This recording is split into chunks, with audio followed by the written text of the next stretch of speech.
ইউটিউবে যাই গান চালে সব কিছুতেই অ্যাড আসে, ভালো লাগে না জানো তো, কি করি বলো তো। ইউটিউবে গান শুনছো, অ্যাড আসছে? হ্যাঁ। এটা ঠিক করা যায় তো, ইউটিউবে টাকা দিয়ে করতে হয় না, এমনিই করা যায়। টাকা ছাড়া করা যায় কি হ্যাঁ, জানি, দেখে আমি নাও, তো জানি না। এদিকে আসো দেখাই। দেখো, তার জন্য সবার প্রথমে তোমার ফোনের এই যে গুগল ক্রোম আছে না, এই জায়গায় যাবে। আচ্ছা। যাওয়ার পর দেখো আমি লিখেছি youtube.com। ঠিক আছে, প্রথমে ফোনের যে ওয়েবসাইটটা আছে এটাকে ডেস্কটপ সাইট করে নেবে মনে করে, দিয়ে youtube.com-এ ক্লিক করবে। এই দেখো। আচ্ছা। দেখো, ক্লিক করার পরে দেখো এই রকম ইন্টারফেস আসলো। ঠিক আছে, এবার তুমি যখন গান চালাতে যাও অ্যাড চলে আসে, তাই তো? হ্যাঁ হ্যাঁ হ্যাঁ। তো এই অ্যাডটাকে বন্ধ করতে গেলে তুমি প্রথমে গানের মধ্যে ক্লিক করবে। দেখো এই যে অ্যাড আসছে, দেখো এই যে এরকম কিন্তু অ্যাড আসছে।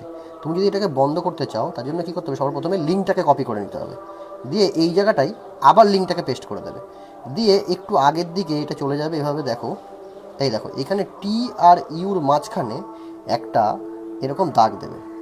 ঠিক আছে, বোঝা গেল? এই দেখো টি আর ইউর মাঝখানে দিয়ে প্রেস করবে। দেখো এটা কিন্তু ডাইরেক্ট তোমাকে এই রকম জায়গায় নিয়ে চলে আসবে। এবার যদি তুমি ক্লিক করো না, আর অ্যাড আসবে না। দেখো, এরপর থেকে ইউটিউবে আর অ্যাড আসবে না, মানে ইউটিউবের অ্যাড তোমার পুরোপুরি বন্ধ হয়ে গেল। কি খুশি তো, ইউটিউবে কিন্তু আর অ্যাড তোমার আসছে না। তো তুমিও ভিডিওটা শেয়ার করো, সকলকে বলো ভিডিওটা শেয়ার করতে আর চ্যানেলটাকে ফলো করে দিতে।